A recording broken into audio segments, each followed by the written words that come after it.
maire de Dourdan et son premier adjoint, s'engagent en ce sens. Faute cependant d'être représentés efficacement aujourd'hui au sein de l'exécutif municipal, et même d'être tout simplement représentés, nous considérons que nous serons plus utiles et notre action plus lisible en créant notre propre groupe.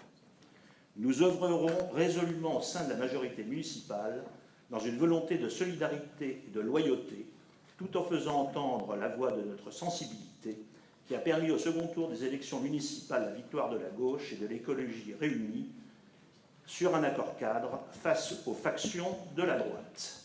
Il est en effet vital pour Dourdan et pour une gauche et une écologie aujourd'hui émiettée et même meurtrie au plan national que nous puissions être entendus et que nous puissions agir. Brigitte Zins, Jean-Jacques Dulon, Romain Vito. Voilà, je vous remercie. Je vais récupérer ça. Si vous en avez besoin. J'ai oublié de désigner le secrétaire de séance, donc je vais demander à Lisa. Tu veux bien? Pardon, Madame le maire, je me permets également. Non, mais c'est juste pour vous signaler une chose. C'est à partir d'aujourd'hui, notre groupe enregistrera tous les débats du conseil municipal. Oui, on a le droit, Madame le maire. Vous pouvez nous relire le règlement? Oui. Merci. Merci bien. Ah bah. Conformément au règlement intérieur, je dois vous avertir. Je vous avertis. Voilà. Vous l'êtes dorénavant. C'est pas noté que c'est écrit. Vous devez juste être averti. Je vous ai averti. Merci.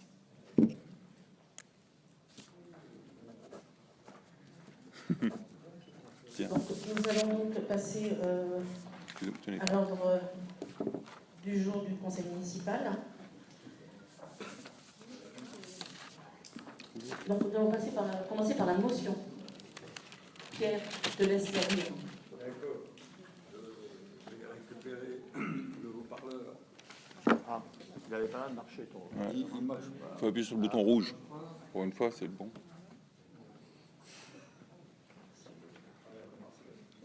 Bon, on va essayer de parler fort. Je vous ai donné le. C'en est un autre, ça? Je sais pas. Ouais, si, il y en a deux, il y en a deux. Moi aussi, je fais tourner. Mais... motion présentée au conseil municipal. Je vais lui donner donc aujourd'hui satisfaction à l'occasion justement des locataires de l'Aupivois, des 158 ménages qui composent le parc locatif de l'Aupivois d'Ordan. Donc, je vais vous présenter une motion de soutien au nom de la majorité municipale. Bref rappel, la loi pour l'accès au logement et à un urbanisme rénové, dite ALUR, adoptée au mois de mars 2014, prévoit, entre autres dispositions, la disparition de l'Aupivois, office public HLM, rattaché à 3 départements, Essonne, Val d'Oise, Yvelines. La loi prévoit que cet office et son patrimoine ne doivent avoir qu'une seule collectivité de rattachement. L'Aupivois possède plus de 50 000 logements en Île-de-France, répartis sur 7 départements. En Essonne, 12 000 logements dépendent de ce bailleur, dont plus de 150 logements à Dourdan. Lors du conseil qui s'est tenu le 18 et 19 février dernier, la région Île-de-France a malheureusement refusé d'assumer la reprise de l'Aupivois, de son patrimoine et de ses agents. Nous regrettons cette décision qui aurait pu assurer la continuité de gestion du parc, la sauvegarde des projets en cours et les relations avec les locataires.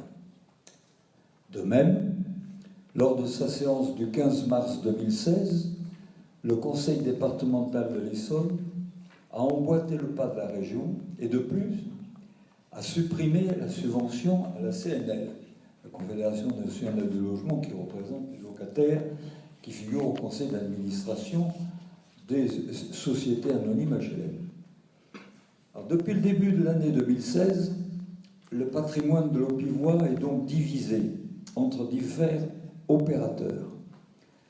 Dans le Val d'Oise, le département a pris ses responsabilités en assurant la reprise du patrimoine de l'Aupivois par le Val d'Oise Habitat, qui est un office public HLM rattaché au conseil départemental.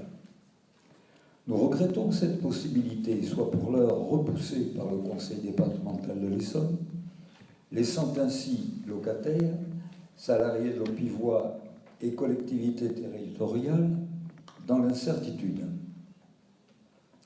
L'avenir de ces logements et de leurs locataires doit donc être au cœur de nos préoccupations, d'autant que le président de l'Aupivois s'apprêterait à céder prochainement le patrimoine restant à une ESH, à savoir Entreprise sociale pour l'habitat, qui est le nouveau patronyme des sociétés HLM et qui masque pudiquement le fait qu'il y a des actionnaires et des dividendes, en assurant que rien ne changera dans les locataires, pour les locataires.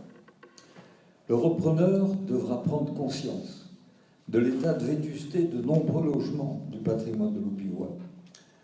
Depuis des années, des taux d'humidité importants provoquent des pathologies à certains occupants, nécessitant d'importants travaux de rénovation.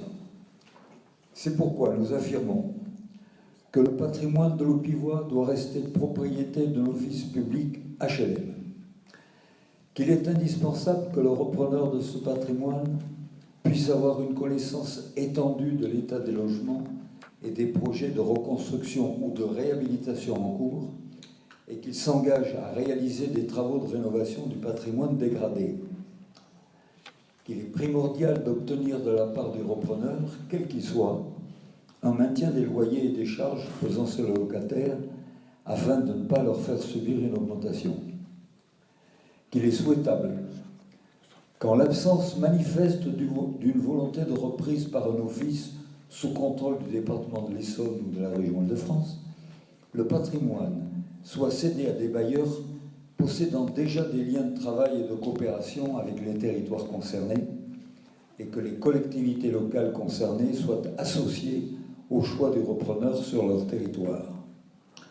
Dans ce cadre, la ville de Dourdan, qui a déjà réuni les locataires de l'Aupivois présents sur son territoire, vendredi dernier ils étaient une bonne cinquantaine, soutenir les démarches des locataires, notamment d'interpellation et de la manifestation à l'égard du président du conseil départemental de l'Essonne et de madame la préfète, afin qu'une solution concertée et partagée soit trouvée, notamment à l'occasion de la délégation prévue samedi 25 juin prochain. Plaider en l'absence de reprise globale du patrimoine de l'Aupivois pour une reprise du patrimoine dourdanais par l'un des bailleurs avec lesquels la ville travaille efficacement depuis de nombreuses années, souhaiter que des travaux de rénovation intérieure soient engagés pour le parc de logements situé à Dourdan, notamment au Clos Fortin, et enfin, plaider pour un maintien durable des loyers et des charges, ainsi que des services en faveur des locataires. Voilà la motion que nous présentons au nom de la municipalité. Je vous remercie de votre attention. Y a-t-il des interventions? Sinon, nous allons mettre cette motion au vote, si vous en êtes d'accord.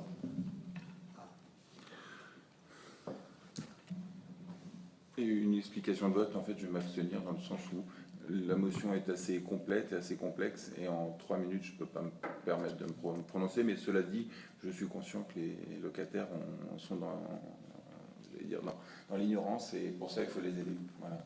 Sur le principe, oui. Sur la forme, je préférerais m'abstenir de peur d'aller contre l'intérêt de ces mêmes locataires. Très bien. Ben, écoutez, s'il n'y a pas d'autres interventions, nous allons passer au vote. Qui est contre? Qui s'abstient? Donc, 2 abstentions.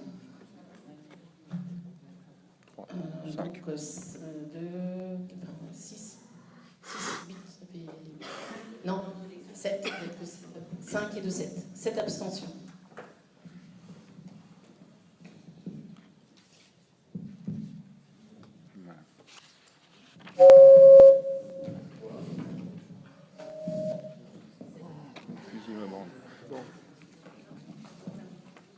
Alors, nous allons poursuivre.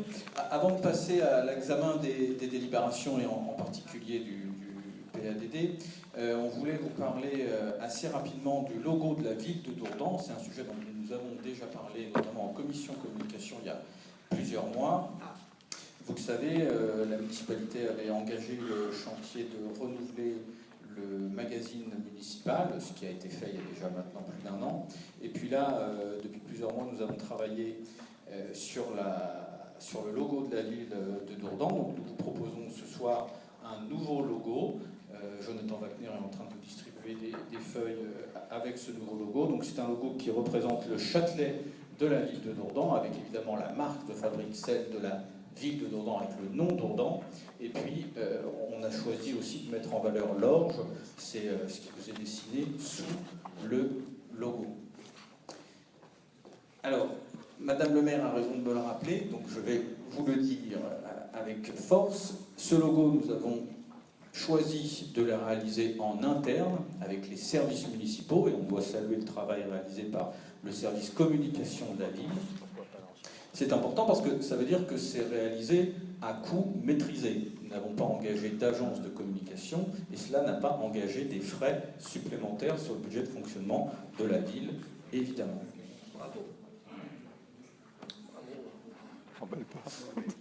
Vous avez sous les yeux donc la version sur la gauche, celle qui est en noir soulignée d'un bleu, le bleu représentant la rivière naturellement, et puis vous avez ces déclinaisons, soit sur des affiches, soit sur des invitations, enfin sur différents documents, et puis cette déclinaison en noir et gris lorsque nous éditons des documents qui ne sont pas en quadrichromie.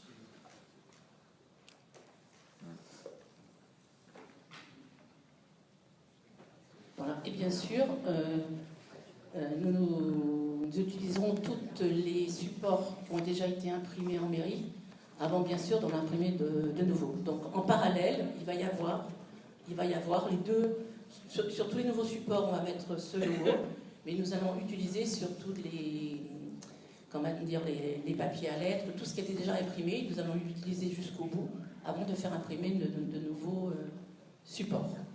Donc ça va mettre quelques mois pour que l'ancien disparaisse. Cela dit, il y aura un coût forcément pour les, je pense, les estampilles des véhicules, les petits logos qu'on retrouve dans la ville et autres. Sur les estampilles des véhicules, ce sont des autocollants. Oui, les autocollants, voilà, mais la sérigraphie, ça, c'est un coût forcément. Mais moi, je le trouve très bien, votre logo, il est sympa, il y a pas, voilà, on sent qu'il y a eu du travail. Mais en revanche, je pensais franchement que c'était quelque chose de primordial. Ça fait, on a mis 2 ans, hein, c'était pas primordial, la preuve. Et on l'a fait faire en interne. Non, ça n'a pas coûté. Non, mais j'ai bien compris que ça n'avait pas coûté, tant mieux. Parce que... c'est mais ça fait partie de vos priorités actuellement. Ça n'a pas été une priorité puisqu'on l'a fait au bout de 2 ans. Voilà. Non, mais ça, vous l'avez fait lentement, ça, je l'ai compris. C'est ce qu'on voit là-bas ? Attendez, bon. Ouais, c'est ça. Pardon ? C'est ça. Parce que là, je voudrais qu'on passe après à l'ordre du jour. Oui, Pierre ?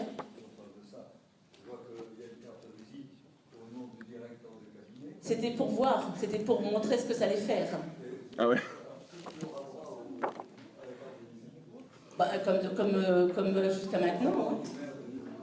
Bah voilà, le maire et les adjoints, bah, jusqu'à maintenant comme maintenant. Je ne sais pas, on verra. Le conseiller municipal de base reste à la base. Ça n'a jamais été le cas, et pourquoi pas, j'en sais rien, Pierre.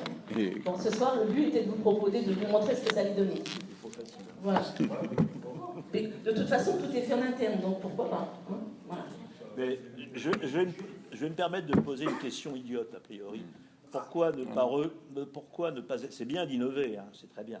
Mais pourquoi ne pas être revenu à l'ancien logo? Parce qu'à l'époque, d'ailleurs, on a passé un logo, c'est-à-dire qu'à l'époque, il y avait l'espèce d'écusson avec l'armoirie de la ville, ce qui était les armes de Dourdan, si les souvenirs sont exacts. Parce qu'on avait envie d'être du 21e siècle. C'est un peu moderne. Bon. D'accord. Voilà, modernisé. Ok. Alors, j'ajoute, Jean-Jacques, que ce travail de réflexion il a été mené au sein de la commission communication et, à ma connaissance, et pour y avoir siégé à chaque fois, ce n'est pas une proposition qui a émané des conseillers municipaux présents à cette commission, qui soient d'ailleurs de la majorité ou de l'opposition. Donc, il y avait un consensus pour aller vers un nouveau logo, une nouvelle ambition. Non mais, Le consensus, il n'est pas difficile à obtenir dès lors qu'on a la majorité. Voilà, premièrement. Deuxièmement, pour ce qui est du logo, franchement, je pense que c'est pas la plus grande et la plus urgente des priorités. Voilà, c'est mon avis. Je pense qu'on est plusieurs à le partager. Bon. On va passer Autre chose. au point à l'ordre du jour. Donc, à l'approbation du procès-verbal de la dernière séance, avez-vous des remarques? Oui, j'ai 2 remarques en fait, Madame le maire. J'ai juste 2 secondes, merci. J'ai 2 remarques. En fait, j'avais posé 2 questions, l'une concernant le. Je peux? Oui, je vous Ouais, écoute. pardon. J'avais posé 2 questions, l'une concernant l'acquisition d'un local, et je ne l'ai pas retrouvé dans une préemption par la commune, je ne l'ai pas retrouvé dans le compte rendu. Et la seconde, c'est concernant la réponse que vous avez donnée donc à cette question. Et la seconde, c'est celle qui concernait l'équipement du terrain synthétique. On a eu juste une vague question avec pas de réponse en face. Voilà. Merci de faire des rapports bien complets, de façon à ce que les gens qui les lisent... Voilà. Alors, Monsieur Macron, je vais faire un rappel au règlement du conseil municipal, puisque vous avez su me le rappeler pour... Ah, mais je ne voulais pas rappeler, je voulais juste informer. Si vous voulez une réponse à une question que vous faites, vous devez la poser 72 heures avant le conseil municipal, et je vous ferai une réponse écrite, et ceci sera inséré dans le compte rendu du conseil municipal. Je suis d'accord avec Voilà. vous, mais pour des Donc, questions... J'ai compris. Il y a eu ce sont des échanges qu'il y a eu lors du dernier conseil municipal. Si vous voulez que ça soit inséré, vous me posez la question et je vous répondrai par écrit. Non, voilà. Il n'y a pas de problème pour la procédure, j'ai compris que vous l'avez Donc respectée. on passe au... Voilà. C'est dommage pour les questions. À l'ordre du jour. Concernant les délégations de pouvoir, avez-vous des questions? Si. J'en ai 2 également, ça concerne les On délibérations. n'a pas approuvé excusez-moi, Pardon. on n'a pas approuvé Ah oui. le compte rendu du conseil d'une dernière séance. Qui est contre? Non, on vote pas. C'était juste une information. Okay. Qui est contre? Qui s'abstient? Donc Monsieur Macron s'abstient. 2 abstentions. 2. Donc adopté. 1, 5, 30. Et ça s'appelle le consensus, monsieur. Donc les délégations de pouvoir.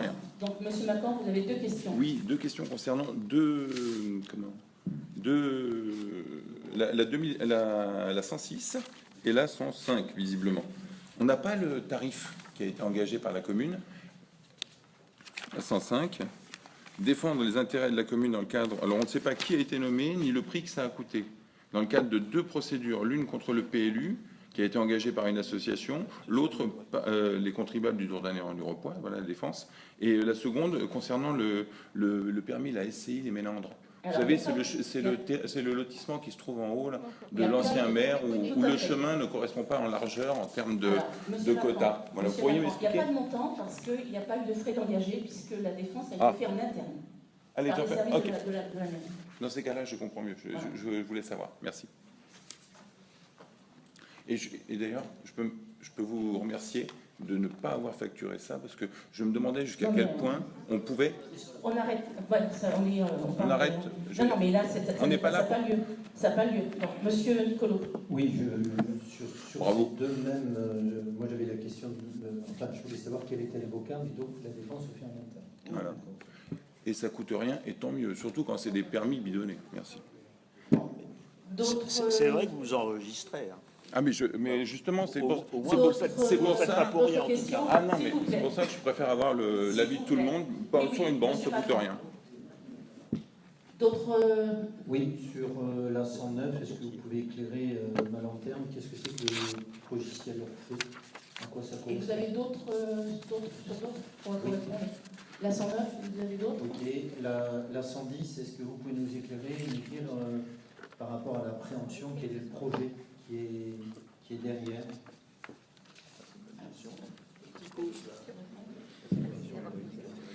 Et puis j'aurais voulu aussi des précisions sur la 117 concernant dans l'ordre le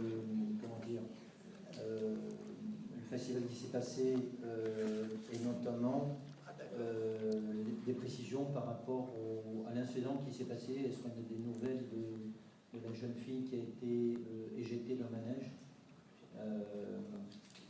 Surtout, ce que je ne comprends pas, c'est que je ne vois pas de manège dans ce qui était prévu. Et en fait, on a appris... C'était pas un manège, c'était un simulateur de conduite d'accident. Donc en fait, c'était un simulateur et les cendres ont craqué. Malheureusement. Donc la jeune femme, la jeune fille a été projetée en avant.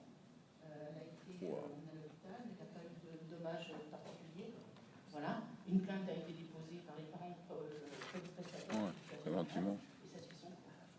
Mais par rapport à l'objectif qui était le breakdance, le rapport entre le simulateur de tonneau et le breakdance, c'est ça que je ne comprenais pas. Parce que lors de ce festival de la jeunesse, c'était de mettre des jeunes dans des... Il y avait des situations d'emploi, De risque. non, c'était sur la conduite. Il y avait l'auto-école qui était là pour leur montrer les risques. C'était surtout pour leur faire prendre conscience de certains dangers. La Maïf le fait régulièrement, fait des prestations dans plein de festivals. J'en ai parlé d'ailleurs avec un des responsables et qui sont prêts l'année prochaine à venir le faire lors de ce festival. Voilà. Donc c'est des choses qui se font couramment. Voilà. Je peux? Ouais. Donc concernant On va répondre déjà Aux autres avant. Donc sur la question qui portait sur le progiciel. Oui. Ouais. Donc, c'est le progiciel qui permet la gestion du fonds documentaire et en livre sur la bibliothèque municipale. C'est d'ailleurs un logiciel qui équipe nombre d'équipements culturels, notamment dans le département, mais au-delà.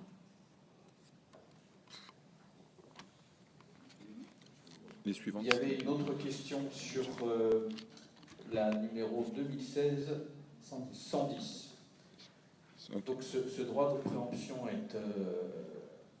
est réalisé par la commune, puisque nous souhaitons que ce secteur demeure un secteur à vocation artisanale et commerciale. Et c'est en ce sens-là que nous avons agi. D'accord. Une question complémentaire par rapport à cette acquisition. J'imagine que si vous comptez gérer comment ce local? C'est-à-dire qu'en fait, vous avez une idée de ce que vous allez installer à cet endroit-là? Ou vous achetez préventivement? On vient de vous répondre, monsieur. Non, mais j'ai bien Macron. compris la réponse. Mais ce que je vous demande, c'est la suite du projet. J'ai besoin de savoir pour mieux comprendre cette question. La Merci. préemption est en cours. On souhaite que ce local reste à vocation Non, mais artisanale et on va- commerciale. Donc on va faire quoi? on en reste là. Une On pâtisserie, viendra vers vous. une boulangerie, quelque chose, je veux dire, non mais je sais pas, on n'achète pas dans. Non mais vous avez besoin d'avoir. d'autres- Attendez, juste une question, Madame le Maire. Est-ce que pour préempter, Non, mais monsieur on a bien Macron- besoin d'avoir un avis précis et un projet précis? On vient de vous le dire. Mais Pourquoi le précis, Donc la maintenant, précision, c'est quoi? Quel commerce? Quelle activité? Vous me donnez deux trucs et on a besoin d'un seul pour être légal. Pour être légal, on doit avoir un projet précis, défini auparavant. Eh bien, Merci de nous le signaler, Madame le maire. Là, il s'agit de 50 000 €. Je n'ai pas entendu les mêmes tarifs, Madame le maire. Il y a une différence. C'est une proposition que vous faites, d'après ce que j'ai compris? Le prix proposé, c'est vous qui le proposez ou Bien c'est l'acheteur qui vous le propose? Mais c'est ces La genres de commune- questions que j'ai besoin de la savoir, commune a d'avoir préempté. des réponses. Monsieur Macan, Merci. la commune a préempté et a proposé 50 000 €. Voilà, c'est tout. D'accord. Non, mais elle a proposé, donc elle n'a pas Elle a préempté. préempté à ce montant. Ah oui, oula, attention, il y a des conditions quand même pour obtenir ce montant-là. Et encore une fois, c'est un droit que vous avez, mais pour ça, vous devez remplir des conditions. Les Et on les conditions, a. lesquelles? Ce qu'on a préempté, c'est qu'on Non, a mais pu- lesquelles? on a pu le faire. Non, vous pensez pouvoir le faire. Mais je veux dire, les préemptions à Dourdan, il n'y en a plus d'une qui a sauté. Bon, Au on arrête tribunal là. administratif. On arrête là. Ça a un coût. D'autres- Et quand on n'a pas de projet, on fait rien. Voilà. Farid, tu veux rajouter pour Ouais, le pour, festival jeunesse? pour le festival jeunesse, donc la jeune fille va bien. Moi j'ai eu de ses nouvelles, elle va très très bien, elle va beaucoup mieux. Concernant la prestation des manèges, donc on a dit que c'est pas des manèges, donc c'était un simulateur et des jeux gonflables. La société nous offre la prestation, vu que ça s'est mal passé. Donc elle offre la prestation. Je ne pense pas qu'on retravaillera avec eux. Geste dans ces commercial. conditions-là, c'est bien évident. Concernant la prestation de breakdance, en fait, ça englobe 2 stages, un débutant et un intermédiaire confirmé, plus une conférence sur la motivation. Donc en fait, l'intervenant qui est venu est 9 fois champion du monde dans cette pratique Et il est venu pour motiver les jeunes dans certaines disciplines sportives, au niveau des études, au niveau de plein d'aspects. Et il a fourni beaucoup d'éléments intéressants à la jeunesse dourdanaise. Et pas qu'à la jeunesse dourdanaise, puisqu'après il a discuté avec plein de parents. Donc voilà, l'objectif c'était ça. Tout comme le festival. Avez-vous d'autres, monsieur Collot? Oui, pardon, excusez-moi. Sur la 2625, qui est la convention d'occupation d'un logement communal à titre précaire, ce que je ne comprends pas, c'est pourquoi derrière, sur de la précarité, on institue un bail renouvelable annuellement, mais prévu sur 12 ans. Donc de quel type de logement et de quel type d'occupation il s'agit?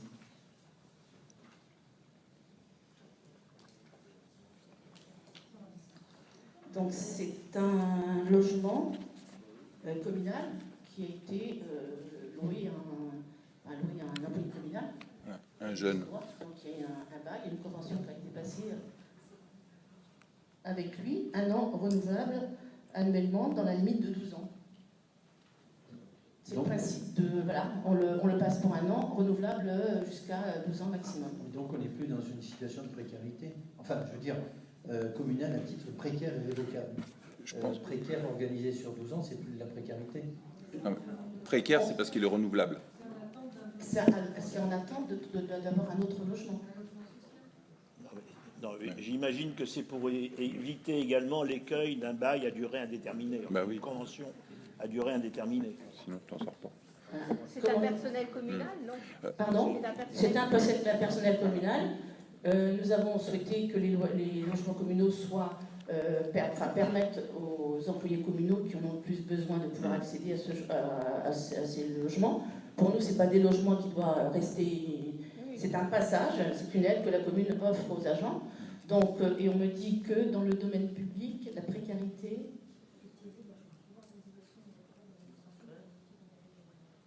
Bah ouais. Ouais, enfin, Le principe du bail précaire et révocable, ça veut dire qu'on peut mettre fin quand on veut. à ce bail sans condition. C'est pour ça que la limite, elle est imposée par la loi, c'est-à-dire qu'on ne peut pas faire des baux de ce type-là au-delà de 12 ans. Voilà, mais on peut y mettre fin à n'importe quel moment, puisque c'est justement un titre précaire et révocable. Voilà. En tout cas, je merci de l'intérêt que vous portez aux jeunes qui sont dans la commune et qui ont du mal, y compris à nos agents. Voilà. Et je suis d'accord, je partage. D'autres interventions? Non.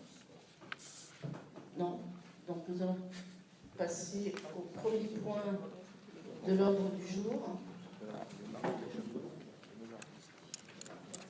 Merci, pardon.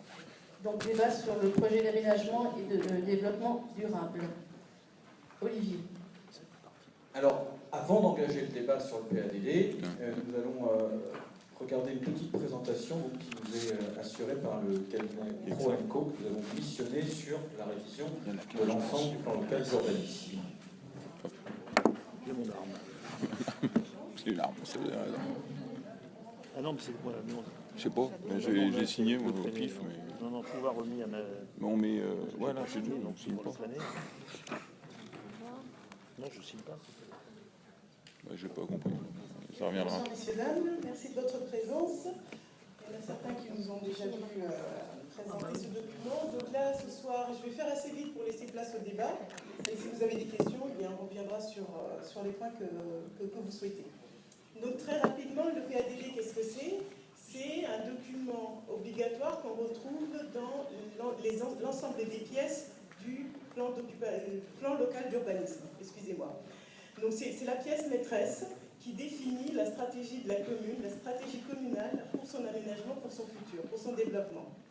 Donc comment il a été constitué? C'est un document qu'on a souhaité... C'est pas tout à fait un PowerPoint, c'est vraiment le document original que vous avez sous les yeux.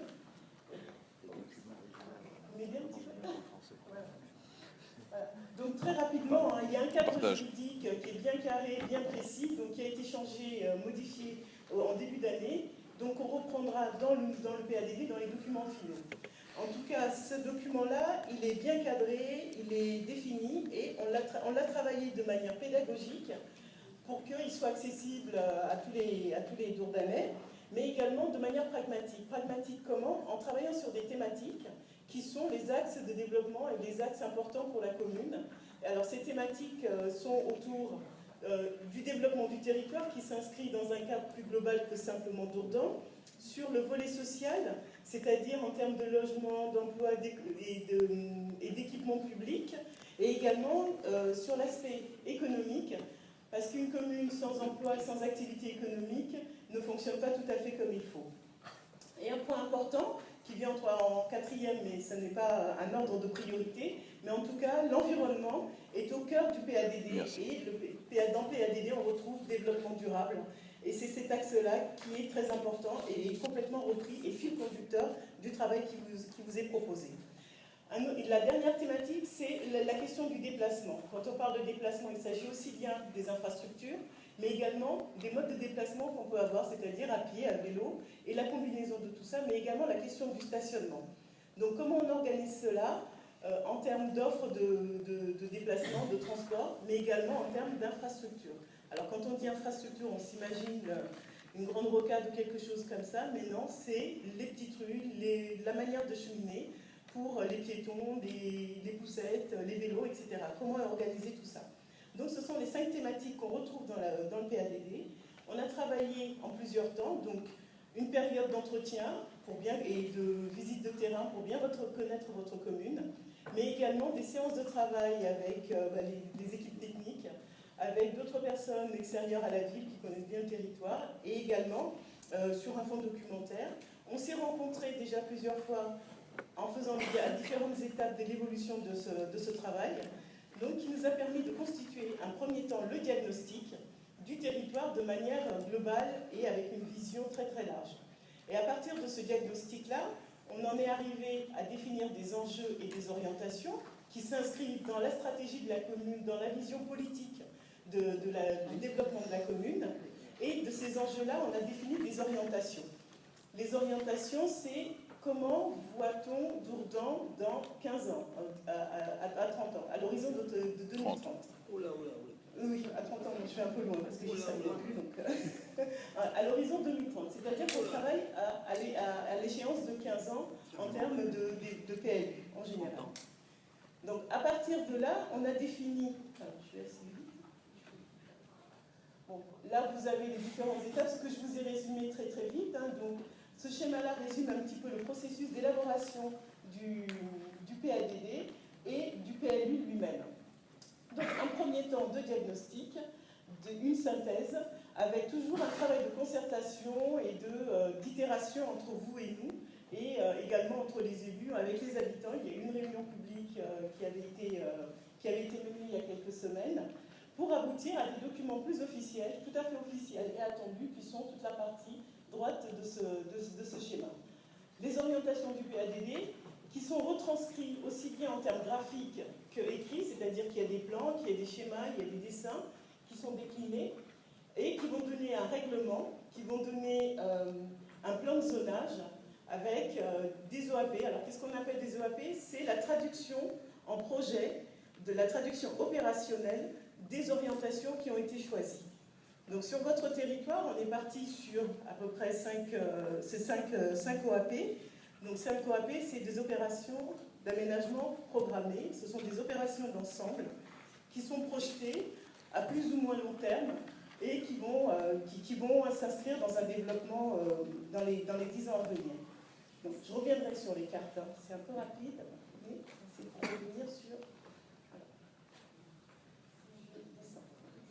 Sur les schémas. Donc voilà, les enjeux qu'on avait définis sur votre territoire, c'est d'abord, je les ai décrits, les déplacements, l'aspect social, économique, qu'on a repris avec tout ça articulé autour du développement durable, et donc qui nous a apporté 31% d'employés, 25% de professions intermédiaires, 23% d'ouvriers, 17% de cadres. Cet équilibre sociologique représentant toutes les strates de notre société est une richesse pour notre commune sur le plan culturel, sur le plan intellectuel, sur le plan intergénérationnel et sur le plan de la mixité sociale.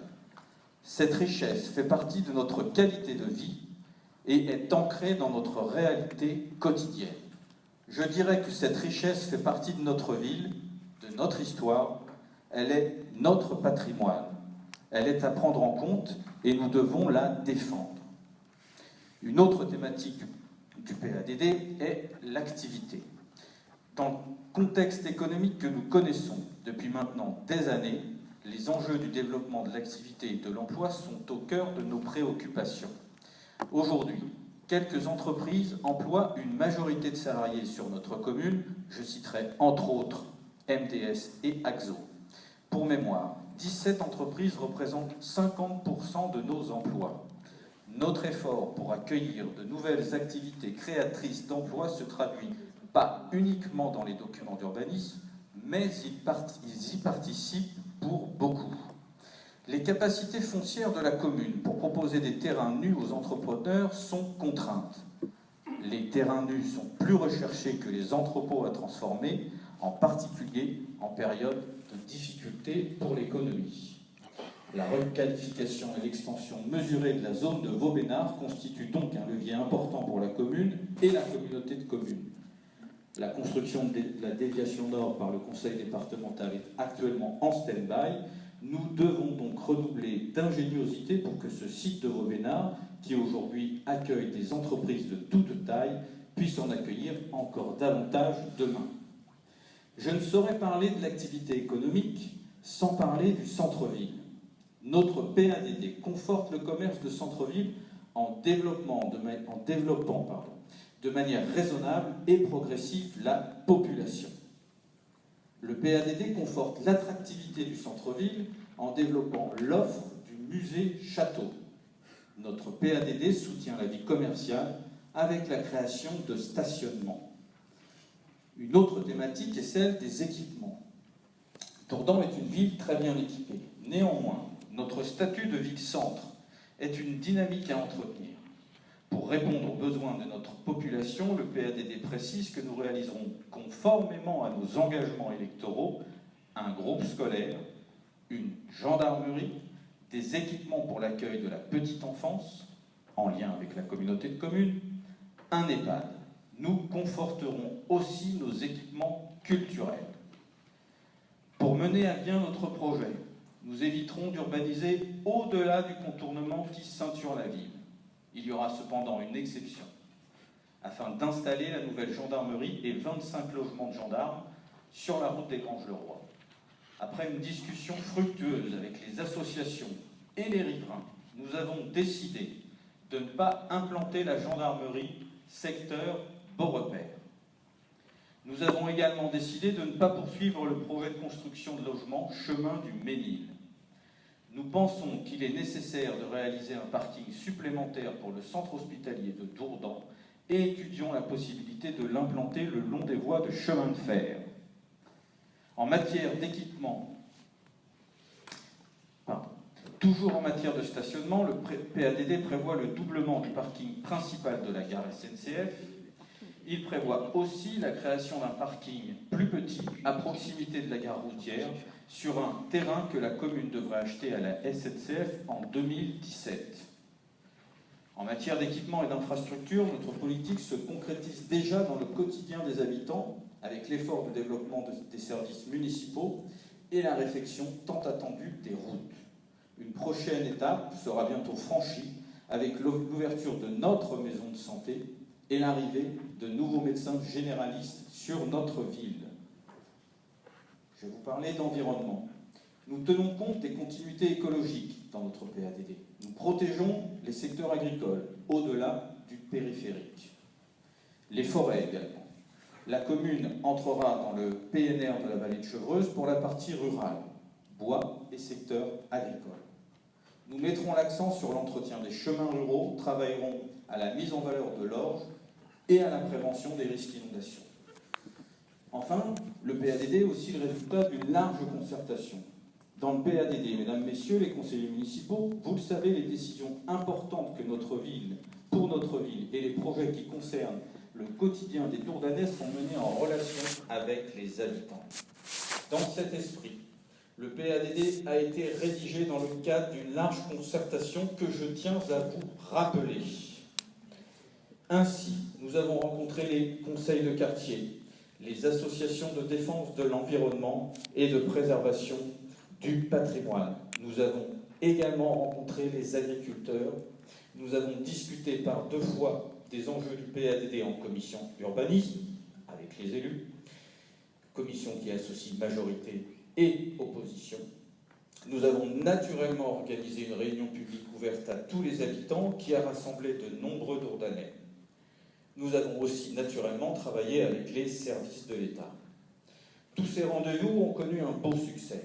Nous avons écouté, discuté et pris en compte le plus possible les avis et les arguments qui nous ont été présentés dans la mesure où ils étaient compatibles avec l'ambition que nous portons pour Dourdan. Au terme de cette concertation, qui se poursuivra sur les phases suivantes de la révision du plan local d'urbanisme, j'ai la conviction que notre PADD porte l'ambition d'un développement encore plus équilibré et réfléchi en faveur de notre belle ville et de ses habitants.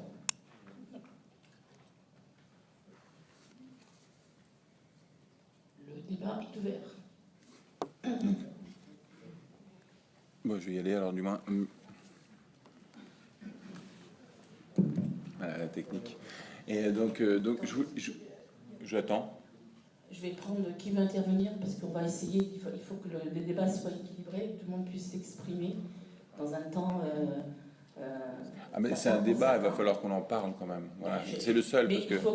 On va parler. Juste une petite précision. Oui, non, mais j'ai bien compris, Madame le maire. Vous monopolisez le micro depuis tout à l'heure. Non, mais écoutez, Madame le maire, c'est un débat, on est là pour s'exprimer. Merci de m'entendre. Je demande qui veut intervenir de façon à ce qu'on puisse diriger le débat. À l'instant T, c'est primordial. Monsieur Volzig, Monsieur Nicolo et Madame Sins. Donc, voilà. Monsieur Macan. Alors, on a le droit à une seule fois la parole, si j'ai bien compris. Allez-y.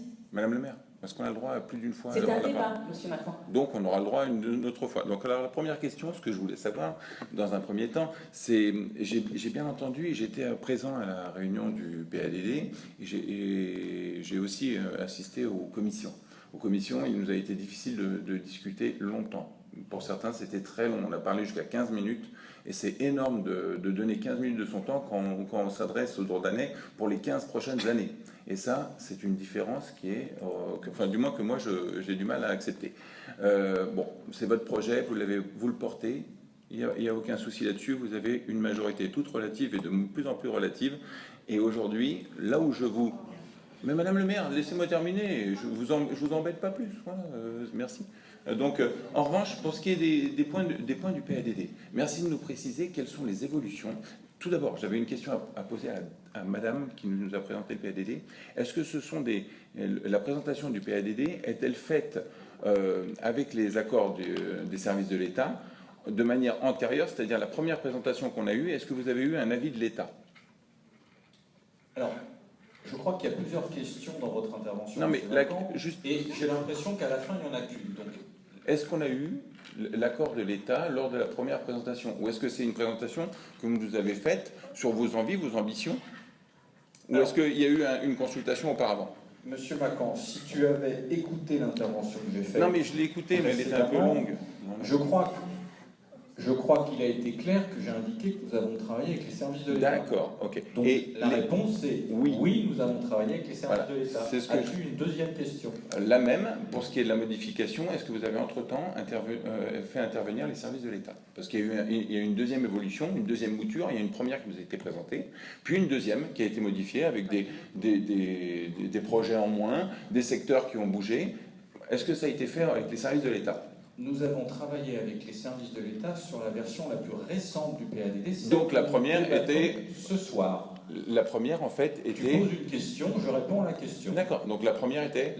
La question était, est-ce que les services de l'État ont été consultés sur le PADD? La réponse de donc en fait, est oui, les services de l'État ont été consultés entre-temps, sur la dernière donc la première fois. Car je crois que ce qui compte, c'est dommage. C'est la dernière version. Après, je suis d'accord avec vous, mais ce qui compte, c'est le PLU. Non, mais monsieur Macan, on va pas y passer la bon, vous n'êtes pas seul à siéger. On est d'accord. Non, mais tant mieux. Mais en commission, on a du mal à m'entendre, et là, je compte bien me faire entendre. Et on est là pour ça. Oui. Mais je vous assure, Pierre, dis la vérité. 15 minutes, c'était pas long. Bon, toi-même tu l'as dit. Bon, alors maintenant, ce que je veux savoir, c'est que, en fait, la première fois quand vous nous proposez un projet, on n'a aucune certitude que ce que vous nous proposez, c'est légal. Si vous ne travaillez pas avec les services de l'État avant. Vous êtes d'accord avec moi? Mais moi, je pense que vous les avez consultés à 2 reprises. Une première fois, puis une deuxième fois. Maintenant, je n'ai pas compris la question. C'est pas grave. Je pense que vous avez... C'est pas grave. Non, ben voilà. Non, mais je pense que non, c'est pas ça. C'est que j'ai pas toute la vérité. Voilà ce que je pense. Mais c'est pas grave. Bon, alors pour ce qui est du principe, j'ai compris que c'était le PADD. Ce que les gens doivent comprendre d'ailleurs, c'est qu'en fait, il s'agit de la politique que la commune compte entreprendre sur la ville et sa vision de la ville à long terme, si elle en a une vision. Et aujourd'hui, j'ai un doute sur la vision. Et je vous dis sincèrement ce que je pense de cette vision, parce que pour moi, travailler à court terme, ou du moins, comme vous dites, dans le cadre d'un programme, pour moi, un programme, c'est pas un horoscope, c'est pas ce qui va se passer pendant les 6 prochaines années. Il ne faut pas que ce le soit. On définit une ligne, on essaye de s'y attacher, et après, on doit être opportuniste, et on doit savoir saisir les... Eh oui, parce que, vous savez, aujourd'hui, on est obligé de le faire. Donc on doit être le plus rentable possible, y compris pour les contribuables. En revanche, là où j'ai envie de vous amener, c'est sur la progression. J'ai entendu dire, lors de la première présentation, qui malheureusement n'est pas, visiblement pas tout à fait, voilà, qui est hasardeuse, on va dire, dans un premier temps. Et cette présentation-là, on nous a dit qu'on allait continuer la progression de Dourdan à 1, je ne sais plus le chiffre, mais c'était la progression suivante les 10 dernières années. Ça veut dire qu'en fait, on va continuer à faire ce qu'on avait fait auparavant. Ça veut dire, est-ce que vous ne pensez pas que c'est un déni de réalité? C'est-à-dire qu'en fait, vous ne regardez pas la réalité, les problèmes, il faudrait penser à les régler, et je pense que les Dourdanais ont des soucis, et le PLU doit les emmener à régler ces problèmes. Et ça, c'est un outil, le PLU. Et entre autres, le travail ou le commerce, si vous voulez faire quelque chose, il ne faut pas continuer dans ce qui a été fait auparavant. Sinon, ça se saurait, ça se verrait. Notre centre-ville serait dynamique, notre zone industrielle ressemblerait à autre chose qu'un camping. Et je veux dire, voilà, on aurait un petit peu plus d'action dans le secteur. Je pense qu'il manque d'ambition. Voilà, ça c'est mon premier avis. Alors maintenant, est-ce que j'aurais une deuxième possibilité de m'exprimer, Madame le maire? Oui ou non? Sinon, je fais une intervention que je vous redonnerai par écrit. Qu'est-ce que vous préférez? Non, mais je pense qu'il y a 2 temps. Il y a un temps pour le général. Bah alors, je vais leur laisser la place et je reprendrai tout à l'heure. Mais en tout cas, merci de me confirmer que je vais reparler.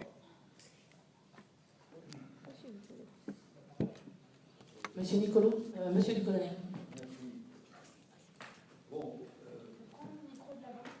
Non. C'est mieux. Non, mais vous n'allez pas le monopoliser quand même. Bon. Surtout que tu as une voix qui porte quand même. Hein, donc, vous avez votre enregistreur, c'est déjà pas voilà, mal. Oui. D'ailleurs, Monsieur Nicolo, j'ai oublié de vous préciser, ce soir vous êtes enregistrés tous. Ça suffit maintenant. C'est important. Qui vous est faite, je rappelle que tous les conseillers l'ont eu en face papier. Enfin, moi, je l'ai tiré sur mes possibilités, même sur les feuilles d'opinion. Donc, sur la philosophie générale du projet, à partir des différentes présentations que nous avons eues, nous avons une proposition finale, ou tout au moins provisoirement finale, qui résume en gros, on reste dans le périmètre intérieur, dans la voie de contournement, on ne sort pas de cette voie de contournement. Les documents graphiques qui n'étaient pas très précis dans la première phase le sont devenus davantage dans cette phase-là, montrant clairement la voie de contournement à l'intérieur duquel on doit rester. Ouais. Ensuite, la philosophie du projet nous dit qu'on doit reconstruire la ville sur la ville, économiser l'espace, et là, on va se trouver, je suis tout à fait d'accord sur cette orientation, sauf qu'on va se trouver en conflit avec l'autre projet qui est monté en parallèle, à savoir la VAP. La VAP, l'aire de valorisation architecturale et paysagère de Dourdan, qui nous met malheureusement dans les roues. Dans la mesure où c'est un document opposable au tiers. Je rappelle que le PADD, même si c'est une pièce maîtresse, comme nous l'a rappelé l'urbaniste qui a présenté le dossier, n'est pas un document opposable au tiers. Donc, alors que la VAP est un document opposable au tiers. Donc, on va se trouver en conflit avec cette VAP. Bien. Ceci étant dit, nous avons ce projet de PADD qui se décline sur des orientations générales. Ces orientations générales, Olivier les a rappelées un peu rapidement. Moi, je trouve qu'elles sont essentielles parce que on a trop rapidement tendance, et la démonstration vient de nous être faite par notre urbaniste, d'essayer de balayer assez rapidement ces orientations pour arriver ces fameux OAP, opérations d'aménagement programmé. Alors qu'il y a tout le travail d'orientation dont Olivier a rappelé, la gendarmerie, les écoles, etc. Et là-dessus, j'aurais voulu rappeler un point dans chacune de ces orientations. Alors, je les prends dans l'ordre. En ce qui concerne la ville rayonnante, Dourdan, la ville rayonnante, nous avons entre autres un objectif, l'objectif C, qui est de valoriser le statut de ville porte d'entrée du PNR et solliciter l'intégration de la partie rurale de la ville dans le PNR. Là-dessus, tout le monde est d'accord, mais je pense que les services de l'urbanisme, et notamment l'adjoint à l'urbanisme, va être bien seul pour mener à lui tout seul l'ensemble de ces orientations. Alors j'aurais aimé que, par la suite des débats, on désigne un responsable, un élu, qui serait porteur de tels détails de ces orientations pour compléter Olivier Bouton, pour l'aider, parce qu'à lui tout seul, même s'il a beaucoup de capacités, il ne pourra pas tout faire. Donc, sur la ville rayonnante, j'aimerais qu'on désigne, donc notamment sur cette question, parce qu'elle risque de rester vœu pieux, et par exemple, on a acquis il y a 2 ans la maison forestière, justement dans le but de créer un pôle de départ de cette porte d'entrée du PNR, et pour l'instant, faute de moyens, bien entendu, on n'a rien fait. Et donc, je voudrais qu'il y ait un élu, je ne plaide pas pour ma cause, qui soit porteur de ce projet. Je pense par exemple à nos amis qui viennent de déclarer un groupe indépendant, Dulon, Jean-Jacques Moncama, Jean-Jacques Dulon notamment, avec Brigitte et Vito qui pourraient s'occuper de ça. En ce qui concerne la ville solidaire, le projet, le principe 3, vous avez entendu, on a comme objectif, et on a des moyens à mettre en œuvre, il est écrit en toutes lettres, moyens à mettre en œuvre pour renforcer le rôle authentique du cœur du centre-ville historique. Alors là, Olivier l'a évoqué, là aussi c'est un projet énorme qui va de la réhabilitation de l'habitat de centre-ville, de l'habitat ancien, donc avec des dossiers déposés à l'Agence nationale d'amélioration de l'habitat, aux bâtiments, aux monuments historiques, à l'architecture de grande qualité, et aux stationnements. Et là aussi, c'est un travail monumental, parce que s'il n'y a pas un élu qui s'attache à mener à bien, je pense par exemple, on a un délégué aux travaux qui me semble un peu sous-occupé, qui pourrait peut-être être plus utilement affecté à des tâches bien précises, et notamment, par exemple, ce point-là. Je termine par la ville dynamique. La ville dynamique. Alors on a un objectif aussi très intéressant, et qu'il ne faut pas occulter, qui est de permettre le renforcement des équipements publics et prévoir les espaces nécessaires à leur bon fonctionnement, notamment pour le sport. Or, je pense là que, notamment, j'ai entendu parler, on est tous au courant, par exemple, de ce fameux projet de terrain stabilisé. On a dans ce paragraphe-là une responsabilité énorme pour permettre le renforcement de nos... Et il faut prévoir par anticipation, il est écrit, prévoir par anticipation des équipements de proximité en s'ancrant dans la modernité et en suivant les demandes qui évoluent vis-à-vis des besoins. Là, on a donc, peut avoir, ne serait-ce que je prends l'exemple du sport, des besoins flagrants, et là aussi, je pense qu'il faudrait un élu ou un groupe d'élus qui s'attache à mettre en œuvre, c'est écrit, les moyens de mise en œuvre de ces orientations.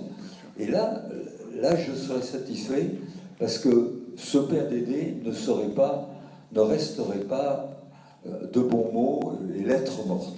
Voilà ce que je voulais dire. Je vous remercie de votre attention. Il a raison sur certains points. Monsieur Nicolo.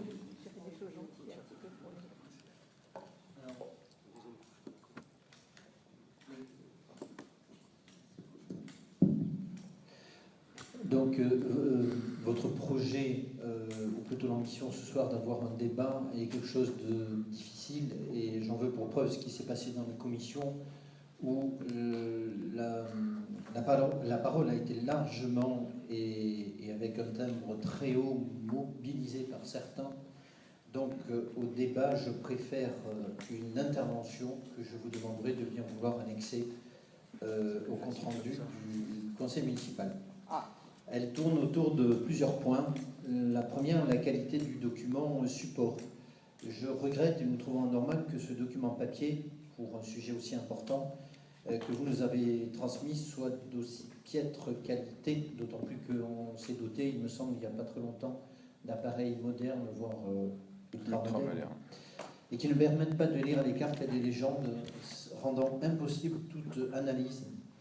Et ce qui est plus embêtant, c'est que les fichiers sources est lui-même de piètre qualité et il ne permet pas à tout un chacun, s'il n'est pas avisé, de constater par le détail les modifications. Les orientations, c'est un propos préliminaire. Les orientations générales du PAD et l'objectif de développement et de moyens.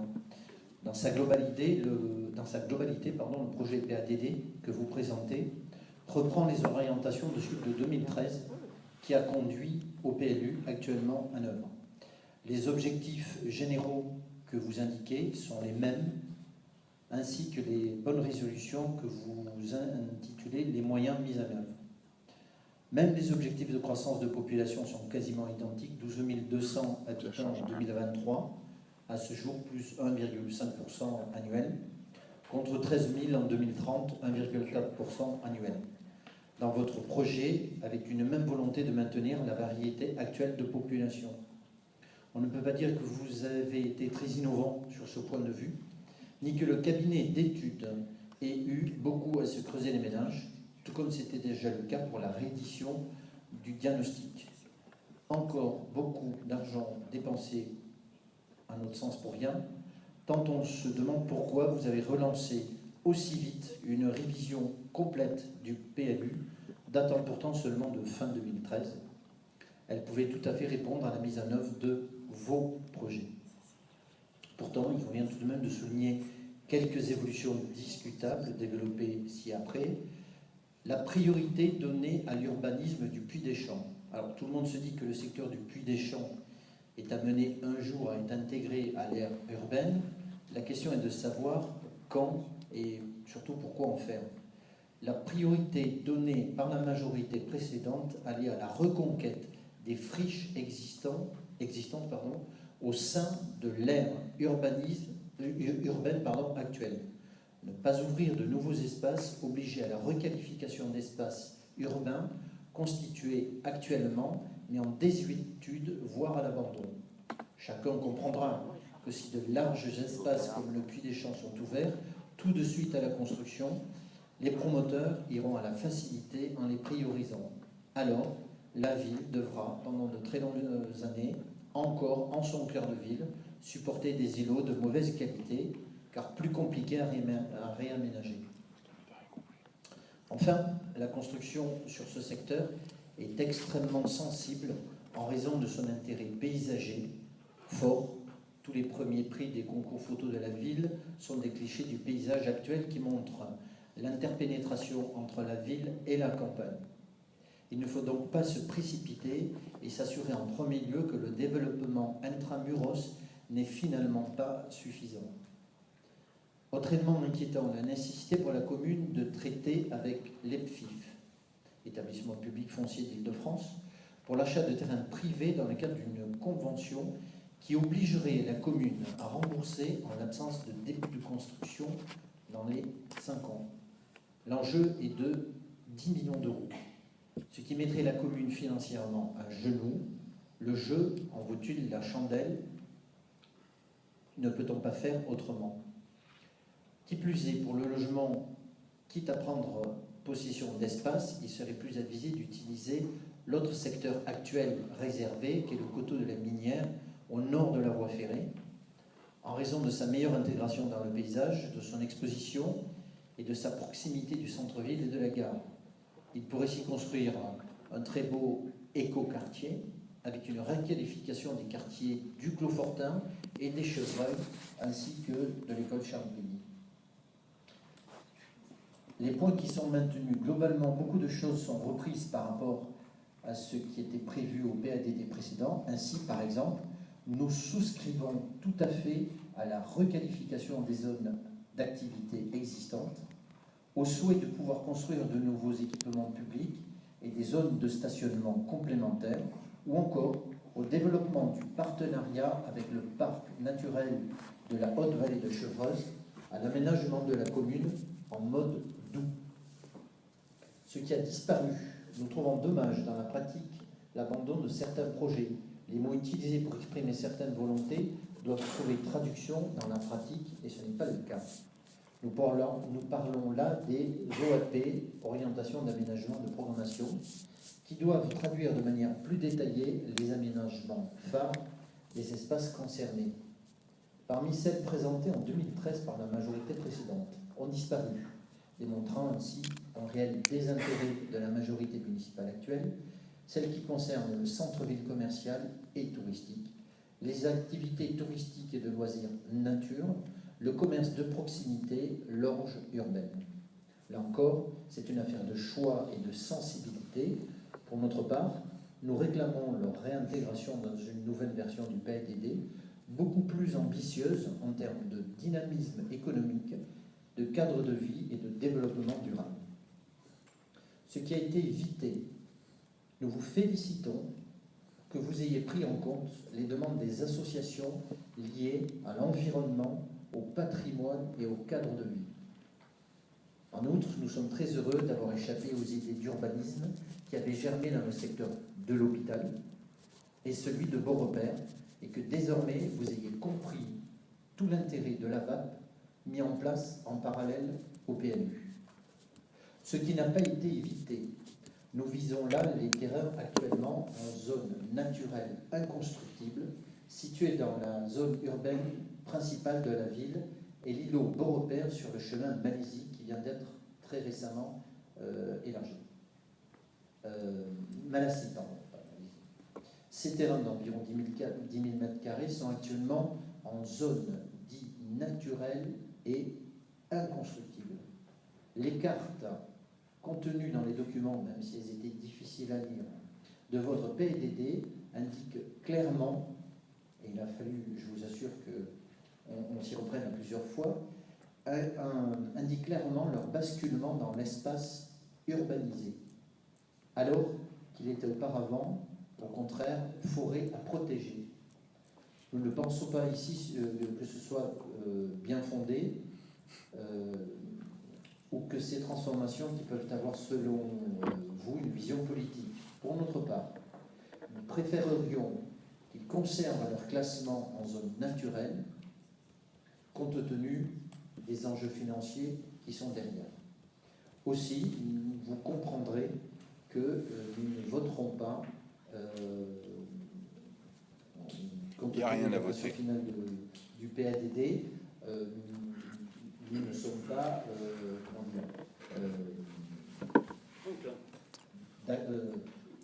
non mais je te rassure, il n'y a rien à voter. C'est un débat.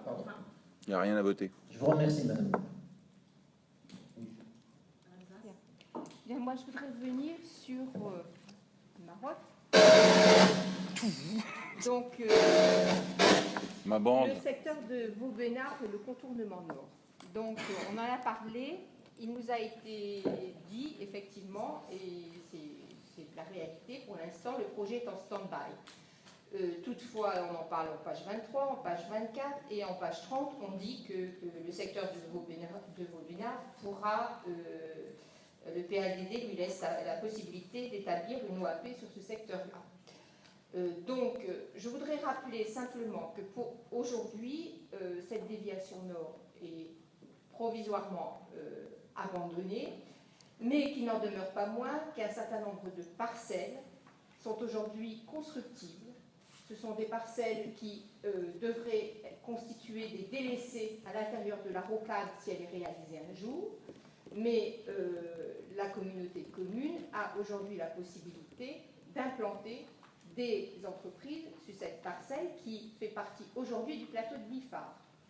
Je rappelle également que lors du dernier PLU, il avait été accordé à la demande de M. Écharoux, donc, qui était président de la communauté de communes, la possibilité de construire à proximité jusqu'à 5 mètres de cette rocade et d'implanter les bâtiments jusqu'à 5 mètres de cette rocade. Ce qui veut dire qu'aujourd'hui, si on a des acheteurs au niveau de la communauté de communes, pour implanter de nouveaux bâtiments à Vaubenard, et nous sommes pour, je tiens à le dire, nous sommes pour effectivement qu'il y ait de nouvelles entreprises qui aillent s'y installer, mais sur cette partie qui était jusqu'ici en zone agricole, c'est entamé déjà le plateau de Biffard. Alors, si la déviation se fait, on a toujours dit qu'on ne voyait pas d'inconvénient à ce que ces parties agricoles soient constructibles, à condition évidemment que les limites non édificantes soient respectées de chaque côté de la déviation nord, ce qui n'est pas le cas prévu dans le PLU actuel, je le rappelle. Et évidemment, nous voterons ce PADD. Enfin, nous ne voterons pas. Il n'y a pas de vote. Mais nous sommes en accord avec ce PADD, d'autant plus qu'à vos repères, effectivement, les projets ont été abandonnés. Par contre, je compte sur Madame le maire et l'adjoint à l'urbanisme pour ne pas délivrer de permis de construire sur ces zones, actuellement zones agricoles, du plateau de Biffard, tant qu'on n'est pas assuré que la déviation se fera.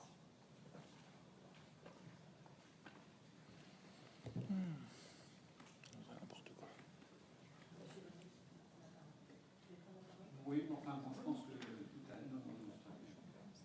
été dit. Je suis surpris de la qualité du PLD. Tout va bien, on va avoir du logement, des trottoirs, de l'emploi, l'activité journalière aujourd'hui qui est sur la baisse. Bon, là, on s'aperçoit qu'avec le PLD, vous avez remonté tout cela. Un coup de baguette magique, c'est très bien. Je suis agréablement surpris. Maintenant, j'attends. Effectivement, alors la zone de Vaubenard, personnellement, ça fait 10 ans que j'en entends parler. Personnellement, la déviation est identique, vienne. Bon, peut-être qu'elle arrivera un jour, peut-être que ça ne développe pas cette zone, mais bon, attendons. Peut-être que le PADD va accélérer les choses. Pourquoi pas? Voilà, donc je suis un peu. C'est pareil, si vous avez un vote, moi je ne suis pas pour ce PADD. Il n'y a pas de vote. Non, c'est juste un débat. Je voudrais juste reprendre un peu les propos de Brigitte Zins concernant Vaubenard, où là, tu le sais, on est d'accord. Hein. On est d'accord, la communauté de communes là, s'est engagée dans l'USPL, et pour l'instant, il m'a été dit que c'est bloqué parce qu'il y a d'autres soucis qui rentrent en ligne de compte. Donc pour l'instant, au niveau du PADD, rien n'a pu changer, mais bien sûr, on verra au moment quand on fera le PLU, où on mettra le règlement et voir comment ça se fera. Et on espère que d'ici là, ça va. Je sais qu'il y a des réunions qui vont bientôt se faire et on va pouvoir avoir affiné ce qui va se passer réellement au niveau de Vaubenard. Donc là-dessus, je te rejoins et tu le sais, on en avait parlé. Je vais revenir Brigitte, c'est bon, sur quelques points qui ont été développés par M. Licolo dans son intervention. Alors, assez curieusement, mais on n'est pas là pour polémiquer, on est là pour débattre et sur des points aussi concrets que possible. Vous faites en même temps la remarque de dire je retrouve le PADD de la majorité précédente et en même temps vous nous dites que c'est pas exactement ce à quoi vous aspirez. Donc je suis un peu surpris par cette intervention. Parce que néanmoins, je crois que la fin est vraie, c'est-à-dire que oui, c'est pas la même chose. Moi, je ne trouve pas tellement de points communs entre le PADD précédent. Vous preniez la référence au secteur de la minière, et vous le savez bien, c'est un des points qui a fait débat pendant la campagne électorale. L'équipe que vous représentez militant pour l'urbanisation à la minière, tandis que la nôtre militait pour l'urbanisation du Puy-des-Champs. Assez clairement, on voit bien la différence. Donc, assez naturellement, vous ne retrouvez pas dans vos orientations du PADD l'urbanisation du secteur de la minière. Sur la VAP, vous faisiez référence à la VAP, et pour reprendre ce que disait Pierre Ducolonner, on se situe dans une situation un peu particulière et assez bloquante. C'est vrai qu'aujourd'hui, tous les documents, et en particulier la position de l'État, nous amènent à densifier davantage le tissu urbain, ce sur quoi nous sommes tout à fait favorables.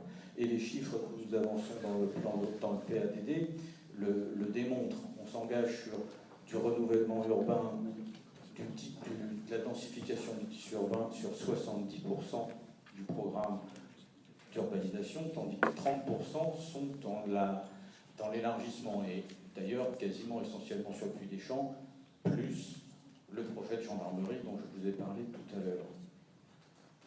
Le seul souci sur la densification dans le tissu urbain, c'est que la VAP est une contrainte qui ne permet pas, dans l'état actuel, une densification à hauteur de 70% de ce qu'on envisage de faire. D'ailleurs, c'est pour la raison pour laquelle nous avons mis la VAP en révision. Donc, vous avez néanmoins souligné que vous nous rejoignez sur certains points comme le PNR, le stationnement et les équipements. Je dirais tant mieux, et c'est effectivement des choses dont la commune a besoin. Sur les OAP, nous avons travaillé sur un certain nombre d'OAP, vous les avez commentés, vous avez d'ailleurs apprécié que certaines aient été retirées. Nous n'avons pas d'OAP sur le secteur de la minière, pour les raisons que j'exposais précédemment. Nous en avons une sur le Puy-des-Champs. Nous en aurons vraisemblablement une, elle est déjà commencée sur le secteur de Vaubenard, mais on y reviendra. Je comprends qu'il y en ait des différences d'appréciation qui sont liées à une vision politique et à une vision de développement de la commune, mais sur un certain nombre de points, nous sommes finalement, nous nous rejoignons, les équipements, le PNR, c'est ce que vous avez dit, et sur d'autres qui sont plus liés au développement de l'économie ou du logement, nous avons des positions plus éloignées, et parfois opposées, c'est le jeu démocratique. Sur le logement, je m'en suis largement expliqué tout à l'heure dans l'intervention. Sur l'économie, c'est vrai que les propositions que vous avez reformulées ce soir, en particulier sur tout ce qui relève du loisir, avec notamment le secteur, je pense, vous faisiez allusion au secteur des fontaines bouillantes. Oui, nous ne sommes pas dans cette logique-là. Des fontaines bouillantes. C'est à l'autre bout de la ville, c'est derrière le... Alors, vous avez également repris le sujet s'agissant du Puy-des-Champs sur la convention que nous avons signée avec les PFIF, sujet dont on a déjà parlé au moment de la signature de la convention. C'est une convention qui nous engage avec les PFIF pour l'acquisition foncière des parcelles d'une manière progressive afin de pouvoir à terme urbaniser le secteur du Puy-des-Champs. Vous faisiez allusion à la durée de la convention, 5 ans, en réalité c'est 7, puisque c'est 5 plus 2. Il est bien évident que l'intérêt pour la commune dans le dispositif, c'est de ne pas porter les acquisitions foncières, parce que nous n'avons pas directement les moyens, surtout sur un terme long, parce qu'on sait bien acheter des terrains sur un secteur assez vaste, qu'on évalue à 10 hectares, ça prend plusieurs années. Il est préférable que ce soit un opérateur, et en l'occurrence, nous avons choisi l'Exif, qui le fasse, parce que lui a la capacité financière de pouvoir le gérer dans la durée.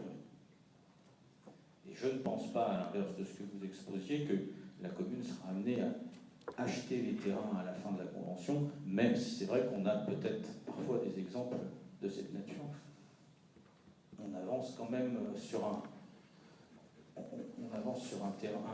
projet qui devrait pouvoir voir le jour, et cela de manière très progressive, et vous le verrez en concertation avec tout le monde. L'EPIF fait d'ailleurs de son côté extrêmement attention à ce qu'il fait. Aujourd'hui, il travaille avec les propriétaires, mais il n'y a pas d'acquisition réalisée au moment où l'on parle. Et avant d'acquérir, il réalise les études nécessaires afin d'envisager la faisabilité de ce projet. Ouais.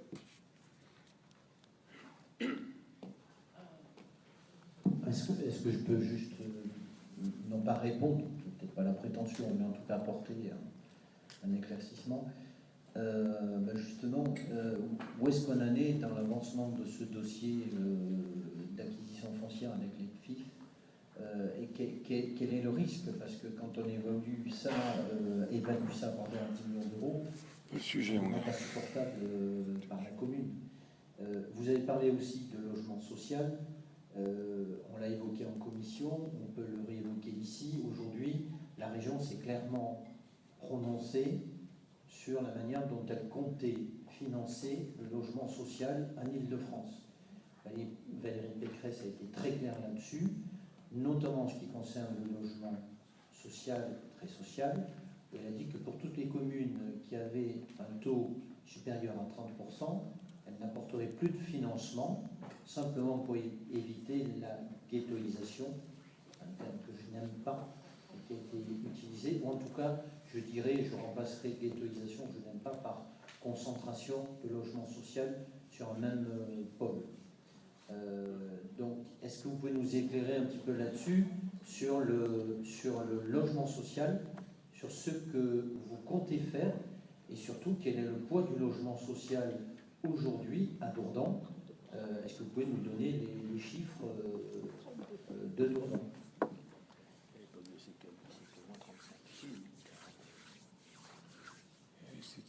Putain, il a déjà eu la réponse en commission.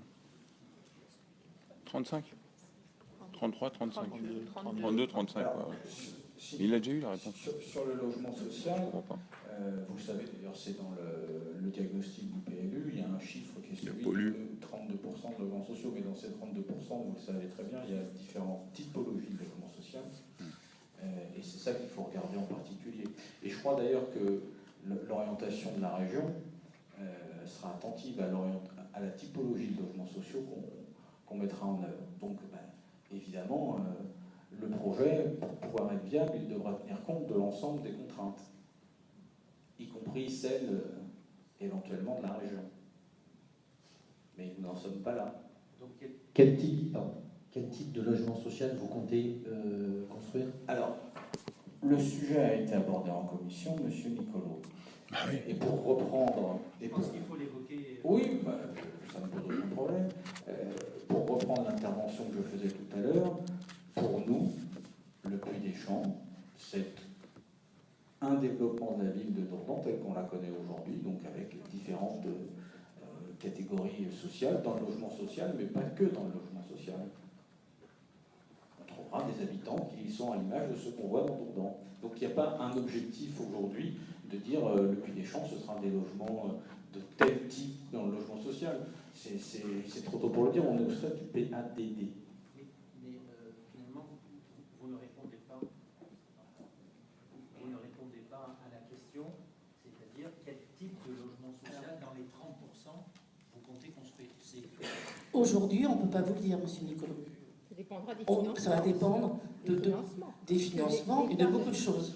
La commune, aujourd'hui, va prendre un urbanisme programmeur pour pouvoir faire un projet du Puy des Champs. Ce projet, j'espère pouvoir en présenter un esquisse quand on votera le PLU, pour pouvoir montrer aux habitants ce que sera ce projet et ce qu'on veut y faire au niveau environnement et au niveau... parce que vous dites que c'est on s'appelle un endroit à protéger, oui, on est tout à fait d'accord. Donc on veut... mais aujourd'hui, nous ne savons pas. Donc nous voulons 30% de logements sociaux. Voilà. Après, ça évoluera en fonction du projet qui se fera et des financements, etc. Donc aujourd'hui, nous ne pouvons pas vous dire. On le saura au fur et à mesure.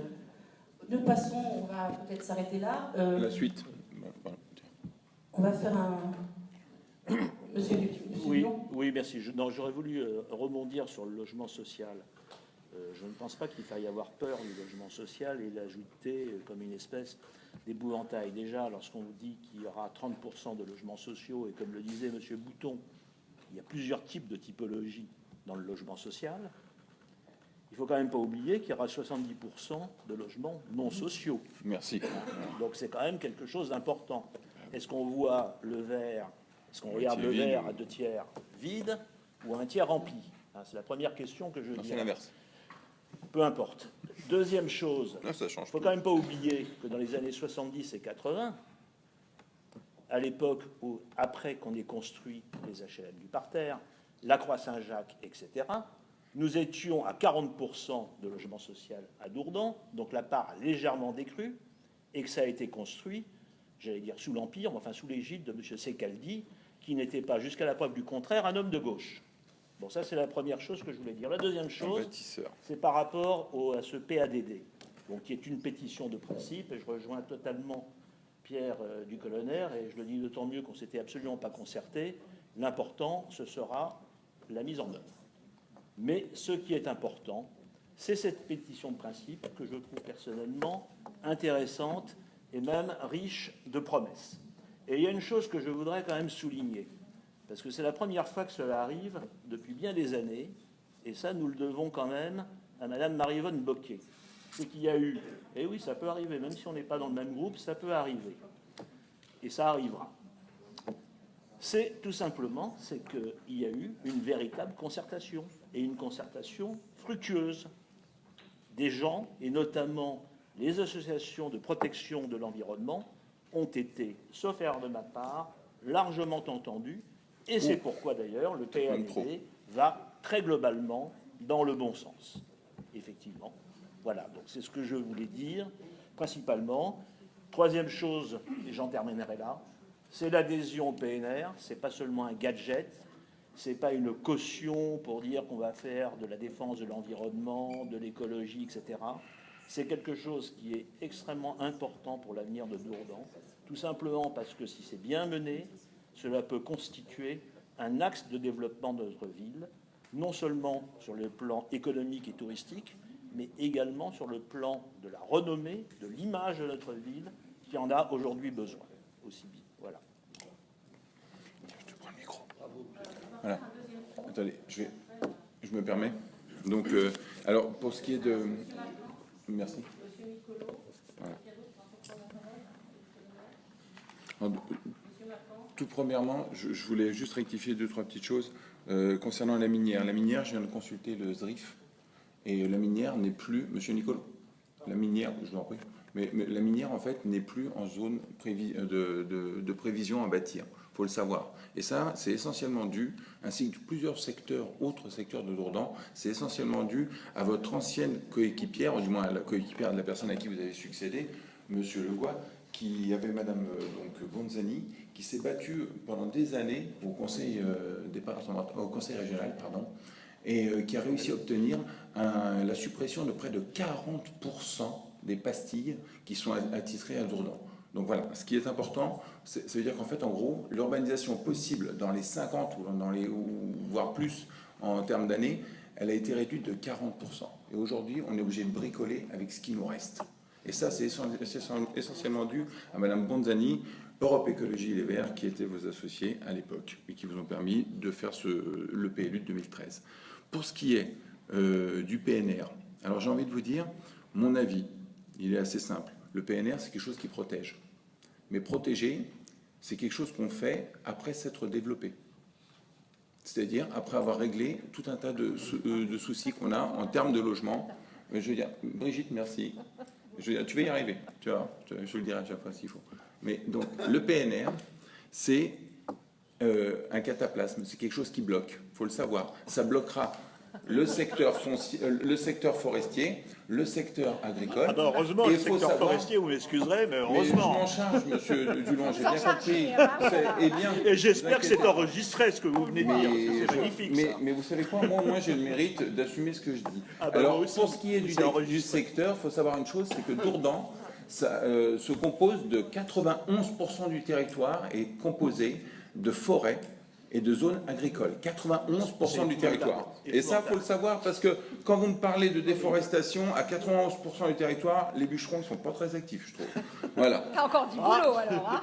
Et heureusement pour moi, et heureusement pour connais un les bon. autres Dourdanais, J'en parce connais un que bon, j'en cherche. Mais en tout cas, vous savez, quand on propose de protéger quelque chose, il faut aussi proposer la gestion. Quand vous vous baladez dans nos forêts, excusez-moi du peu, mais vous ne mettez pas en danger, parce qu'il y a des gens qui veulent absolument que ça ne bouge pas. Et on continuera comme ça. Alors le PNR, pour moi, qu'est-ce que c'est? C'est mettre un plâtre à un enfant de 6 ans et lui dire on te l'enlèvera, t'inquiète pas, tu n'auras rien d'ici. C'est une image, mais qui est importante. D'ici tes 20 ans, à cette jambe-là, tu n'auras rien. La seule chose, c'est qu'on aura atrophié la jambe et on n'en aura rien fait. Et protéger, c'est bon, mais c'est d'abord assurer le développement. Et le développement, qu'est-ce que c'est? C'est permettre à la ville de se doter, comme les autres, d'un centre commercial. Aujourd'hui, vous le supprimez, vous ne le recréez pas. Je veux dire, il n'y a aucune zone qui a été prévue pour ça. Je reconnais. Le développement du camping, il va passer à la trappe. Vous êtes contente d'avoir 70 000 euros de rentrée pour un camping qui est géré par la commune? À la fin, quand on fait le calcul de ce que ça nous coûte et de ce qu'on propose en termes réels de services, j'ai un peu honte. Tout à l'heure, Olivier, voilà, donc nous disait, on va créer des espaces, on va libérer des espaces. Mais vous pensez qu'en libérant un quart du camping, qui est une toute petite surface, on va créer du boulot? Vous l'avez dit vous-même tout à l'heure, ceux qui créent du boulot, c'est MDS, plusieurs hectares de mobilisés, c'est Axo, plusieurs hectares, c'est l'hôpital qui aussi mobilise plusieurs hectares, c'est la commune qui a aussi besoin d'espace pour avoir... Voici les plus gros employeurs de la ville. Et la réalité, c'est que là, on va encore bricoler, on va faire un énième bricolage. Voilà. Alors pour ce qui est de la minière, pour information, c'est pas constructible et c'est pas près de l'être malheureusement. Vous voyez avec Madame Bonzani. Pour ce qui est de la consultation des associations, je suis président d'une association qui protège l'environnement. Est-ce que vous pouvez m'expliquer pourquoi je n'ai pas été convié? Vous pourrez m'expliquer tout à l'heure. Non, mais je vous le dis, je vous aurai l'occasion. Notez-le, vous me donnerez une réponse. Je veux dire, pour ce qui est des associations, il y en avait 5, d'après ce que j'ai compris. Et là, je suis un petit peu remonté contre elles. Je voudrais savoir combien de personnes elles représentent effectivement. Vous nous avez dit tout à l'heure. Alors, donc, vous parlez avec des gens... Pardon. Donc, Je ne sais pas. ben non, ils n'ont pas le nombre de personnes qu'on représente. Ben, quand on discute avec des gens, le minimum, c'est de savoir leur poids. En termes de présence, bien sûr. Voilà, j'assume le mien. Et pour ce qui est de... Alors, je suis surpris quand même, voilà, qu'on n'ait pas de solution à ce niveau-là. Mais je pense qu'on peut retrouver le nombre rapidement, derrière, vos services vont être compétents et vont trouver une solution. Ça va vous aider, vous allez voir. Mais en attendant, la seule chose que je vois, c'est qu'en fait, Dourdan continue dans le mur, comme on l'a fait avec M. Legois en klaxonnant. La seule différence avec vous, c'est que j'ai l'impression qu'on y va en klaxonnant 2 fois plus. Si vous pensez que ça va changer quelque chose à la réaction du mur, dites-moi. Vous vous comportez, pour moi et pour mon groupe, comme des gestionnaires du déclin. Vous êtes de bons successeurs à vos prédécesseurs qui n'ont pas su réveiller la ville. Et la ville, elle a besoin de se réveiller. Et maintenant, je vais vous lire une déclaration que je vais... Mais on est d'accord, mais entre nous, vous faites de la place aux arbres, moi je fais de la place aux hommes. C'est les hommes qui m'ont mis à cette place, c'est eux qui m'ont donné la parole. Et je vous dis franchement, ça doit être fait. Voilà. Et vous devez vous intéresser de l'avenir des Dourdanais, pas de minorités. Et alors donc, je vais vous lire une déclaration que je vais demander à ce que vous annexiez au compte-rendu. Je vais dire, voilà. Attendez juste une seconde, le temps de... C'est pas terrible, j'ai sur le téléphone, c'est pas ce qu'il y a de mieux, mais on va faire avec. Voilà. Donc voilà. Alors, je tenais à attirer... Je vais être précis. Vous voulez gérer, vous voulez construire, mais vous n'en avez pas les moyens. Je vais vous faire voir comment on trouve des moyens. Et on les trouve rapidement et efficacement. Alors, l'action se déroule à Beaurepaire, un joli quartier qu'on connaît tous. Je veux dire, et je le connais d'autant plus puisque j'y suis né, enfin pas né, je suis né à Dourdan et j'y ai grandi. L'historique des terrains concernés concerne la partie sud de vos repères, que vous avez déclassé dans la deuxième partie de votre PADD. Et je veux dire, et cette réserve foncière, elle a été faite à l'initiative de M. Tavernier, dont vous étiez une des conseillères, et j'imagine à l'époque, dont certains d'entre vous étaient... non mais, vous avez fait quelque chose de bien, vous avez créé quelque chose qu'on peut consommer aujourd'hui. Aujourd'hui, vous ne créez pas ce que vous consommez. Vous voyez la différence? Et au bout d'un moment, il va falloir réalimenter le frigo, ni plus ni moins. C'est une image, mais bon, elle peut coller à votre manière de gérer. Je vais dire, hop là, voilà. Alors donc cette réserve foncière, elle a été faite, elle concerne un terrain de 65 000 m², 6 hectares et demi, qui se trouve donc au sud de la nouvelle route qu'on vient de construire. C'est une route qui a coûté plus de 500 000 € aux contribuables, avec les extensions. Et donc cette route-là, elle a été faite, on a mis des ronds-points, et aujourd'hui on propose aux Dourdanais de ne pas construire d'un côté de la route, surtout du côté où la commune est propriétaire. Et moi, je pense qu'on se doit de partager cet espace. On vous a laissé venir à Beaurepaire, on vous a laissé venir ailleurs. Et vous êtes des égoïstes et vous vous comportez égoïstement en préservant les arbres plutôt que le reste. Madame le maire, merci. Donc, l'environnement, il est protégé, mais avec vous, en tout cas, moi, ce que je veux savoir, c'est toutes ces associations d'environnement, elles ont acheté combien de mètres carrés de forêt à Dourdan pour la protéger? Elles ont été nettoyées combien de mètres carrés de forêt à Dourdan? 0. Vous avez un autre chiffre? Je vous laisse le chercher. Alors, on y va. Alors, pour ce qui est de la période Tavernier, où il décide de conserver, aujourd'hui, c'est le dénouement de ce projet. Et là, quelle déception! Incapable de transformer, c'est-à-dire qu'on a acheté ces terrains à une valeur supérieure à la valeur à laquelle ils sont classés aujourd'hui. Et on est incapable d'encaisser cet argent-là. Alors, je vais vous donner une idée de ce manque à gagner phénoménal. Donc, et là, comment on appelle, c'est très simple. On avait la possibilité, en 2008, d'y construire des immeubles de plus de 12 mètres de haut. Et oui, en 2008, on avait autorisation, en 2005, dans le PLU précédent, on avait autorisation de le faire. Puis par la suite, on n'a pas su évoluer. Monsieur Legoy a déclassé, bien sûr, 6,5 millions de pertes sèches pour la commune. Monsieur Nicolo, vous avez entendu ? Merci. Donc, 6,5 millions qu'on n'est pas capable de retrouver. Alors, on aurait très bien pu faire une architecture noyée comme ça a été fait à côté, dans la résidence des Petits Prés. Je sais que c'est loin de chez vous, mais c'est pas toujours évident. Mais c'est une résidence qui est parfaitement intégrée, où le cadre de vie, où les gens qui y sont très contents d'y habiter. Et je vous le dis, j'y étais à la fête des voisins, vous y avez été aussi, Madame le maire, et vous avez pu le constater. Donc, en conservant cet aspect rural, on aurait pu le faire, mais le choix de la commune, ça a été de faire un projet de luxe. 40 pavillons sur 6 hectares et demi et une gendarmerie à côté. 40 pavillons, mais on ne construit pas comme ça depuis plus de 30 ans. Vous vous rendez compte? Et là, je suis d'accord avec vous, peut-être que vous n'avez pas eu les services de l'État au moment où vous nous avez posé la question. Parce que 40 pavillons sur 4 hectares et demi restant, hormis la gendarmerie, c'était quoi? C'était, ni plus ni moins, je veux dire, 1200 mètres carrés par terrain. Faut-il seulement avoir les moyens de les acheter? Voilà. Donc ça a été l'intérêt. Voilà. Donc 40 pavillons seulement pour une telle parcelle montre l'intérêt que vous avez à ne pas rentabiliser ces réserves foncières que vous ont laissé vos prédécesseurs. Par ailleurs, aujourd'hui, vous n'avez même plus le courage d'aller chercher cette manne et vous réduisez à néant cet investissement. C'est-à-dire que quand on n'est pas capable d'amender, c'est-à-dire d'apporter de la valeur... Quand vous avez une intervention, je vais vous demander de pouvoir la terminer maintenant. C'est ce que je suis en train de faire. Prenons notre temps. Là. Vous allez nous parler de 15 ans de notre vie et vous ne voulez pas me donner 3 minutes? 3 minutes. Non, mais je vous demande de alors c'est pas grave. intervention. Je vais en parler en regardant le public si ça vous ennuie trop. Alors dans ces cas-là, je vous comprends en même temps. Mais moi aussi, je serais pas très fier. Au moins, je vous regarde quand je parle. Monsieur. Non, mais moi, je regardais les gens qui ont envie de m'écouter. Je vous ai parlé en commission, personne ne m'écoutait. C'est un peu dommage. Voilà. Et quand vous avez 6 millions sur la table et que vous êtes incapable d'aller les chercher, excusez-moi l'expression, faut au moins écouter. Vous pouvez Parce qu'un terminer conseil, c'est un votre conseil. intervention, c'est la dernière fois. Bien sûr, je la finis. Alors donc, par ailleurs, aujourd'hui, vous n'avez même plus le courage d'aller chercher cette manne et réduisez à néant cet investissement. Je me répète. Manque à gagner approximatif 6 millions d'euros au bas mot. Estimation à 100 euros du mètre carré, comme je le disais lors des dernières élections, qu'on peut facilement comparer à la vente récente d'un lot vendu à 150 euros du mètre carré dans le lotissement Nicéphore-Niepce et pour lequel on aurait pu aussi en tirer un peu plus, comme je vous l'ai rappelé dans une de mes tribunes. La raison, c'est pas une subvention qu'on n'arrive pas à obtenir ou une dotation ou je ne sais quelle autre chose qu'on n'arrive pas à avoir. Non, non, non.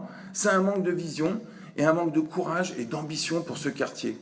La raison, c'est de ne pas savoir se servir d'un PLU, comme je vous le disais tout à l'heure. Nous avions la possibilité de vendre ce terrain avec une valeur ajoutée énorme. Aujourd'hui, on n'a pas de quoi développer. D'ailleurs, je vous en parle après. Ce choix de ne pas faire,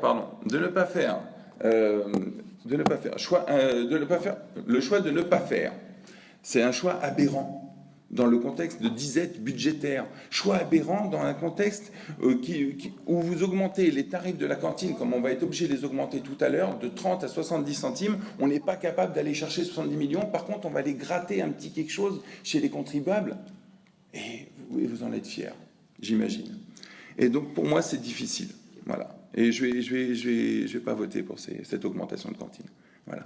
Refusez. Où vous refusez de réparer la route Gaston-Le Sage, alors qu'on a 6 millions d'euros qui dorment là-bas, impossible d'aller les encaisser. Voilà. Ou bien d'autres projets, tels que la maison forestière, le disait tout à l'heure. Depuis 2 ans, on n'a pas les sous pour transformer l'essai. J'étais d'accord et je trouve que c'est une bonne idée. Vous devriez en profiter. Au moins, vous auriez eu mon approbation. Équipement, voilà, ou de tel ou tel équipement par un manque de financement, capable de maintenir la pression fiscale sur les Dourdanais, pas capable de prélever l'argent ailleurs que sur le contribuable. Madame le maire, dans la dernière tribune, vous me disiez qu'on vous n'avez pas proposé de projet. Je vous l'ai dit et je vous le répète aujourd'hui, on n'a qu'à mieux vendre ce qu'on a à vendre. On le vend qu'une fois, et on doit le vendre bien, le mieux possible. Votre intervention est terminée. Madame le maire, non, pas encore. Madame le maire, le compte n'y est pas. L'intérêt communal fait défaut, Madame le maire. Nous, les Républicains et centristes unis pour Dourdan, sommes résolument contre cette entreprise. Je ne parle pas de vote, Madame le maire. Je suis contre cette entreprise parce que c'est une entreprise de démolition et d'appauvrissement de la ville. Quand vous enlevez la valeur à quelque chose, vous appauvrissez quelqu'un ou quelque chose. Voilà. Je vous le répète. De plus, je rappelle que la commune... Attendez un petit peu encore, 2 secondes, ça va venir. De plus, je vous rappelle que la commune a engagé des frais d'avocat, encore des frais d'avocat, pour défendre le classement de ces terrains urbanisables en zone commerciale d'une hauteur de 12 mètres. Prenez votre temps, ça va bientôt se finir. Nous avons gagné contre l'association notamment de Beaux Repères. Et nous avons gagné également contre toutes les autres associations. Le tribunal nous a donné raison. Nous, les contribuables dourdanais qui avons payé les avocats que M. Lebois... Monsieur Lebois... On est un élu républicain, attention à ce qu'on dit. Nous... On défend un intérêt particulier. Mais, monsieur, où est mon intérêt particulier sur les terrains communaux? Vous pouvez me repréciser? Non, je le dis simplement. Non, mais dites-le comme ça. Alors la prochaine fois que vous dites, soyez précis. Écoutez, je vous respecte. Non, elle n'est pas finie parce que j'ai pas fini. De 12 mètres, nous avons... Monsieur... J'ai 15 ans devant moi pour apprécier vos erreurs. Merci. Alors prenez 5 minutes pour apprécier le mien. Une hauteur de 12 mètres. Nous avons gagné contre les associations de quartier qui regroupent une vingtaine d'habitations dans ce secteur. Monsieur, le jugement est devenu définitif, il n'y a pas eu d'appel. On n'a pas à discuter avec des gens qui ont perdu en justice et encore moins de ces mêmes sujets. Voilà. Finalement, vous ne l'appliquez pas le jugement. Vous baissez pavillon devant ce carteron d'habitants. Et je suis surpris de votre conception de cette décision de justice ou des autres décisions rendues au nom du peuple français. Parce que la justice en France, ça marche. Et même si ça ne nous plaît pas, ça marche quand même. Voilà. Préférez les intérêts d'une poignée de malheureux Dourdanais déboutés en justice, alors que même que l'intérêt des 10 000 autres habitants de Dourdan est en jeu, ce n'est pas acceptable. Ce n'est pas une gestion saine, Madame le maire. Encore une fois, la parole est déjà retenue. Cette fois, c'est terminé. Monsieur Macan, merci pour votre intervention. Il n'y a pas de quoi. L'intervention est finie. Merci de m'avoir permis de m'expliquer. Pour ce qui est de l'annexion, je vous l'annexerai comme les autres. Voilà. Qui veut intervenir? Monsieur Nicolo et Monsieur Nicolonner. Mais j'attends vos réponses. Non, Alors, écoutez, pas de réponse? Pas de réponse? Je voulais simplement c'est répondre à dommage. M. Dulon sur le, ouais. comment dire, le logement social, mais vu le Dommage débat, pour je nous. ne vais pas le faire et je vais épargner aux Dordanais Mais qui se sont un peu de adressés. courage. C'est ça qu'on nous demande. Ouvrez-la. S'il vous plaît. Non, mais il faut le dire au bout d'un moment. Voilà. Donc, Courage. c'est bon, madame. Fuyons. Voilà. Moi, je voulais simplement revenir sur les mots de M. Nicolo qui se drape dans un personnage de donneur de leçons sur le bilan de logements sociaux que la commune réalise. Du coup, ça m'a donné soif.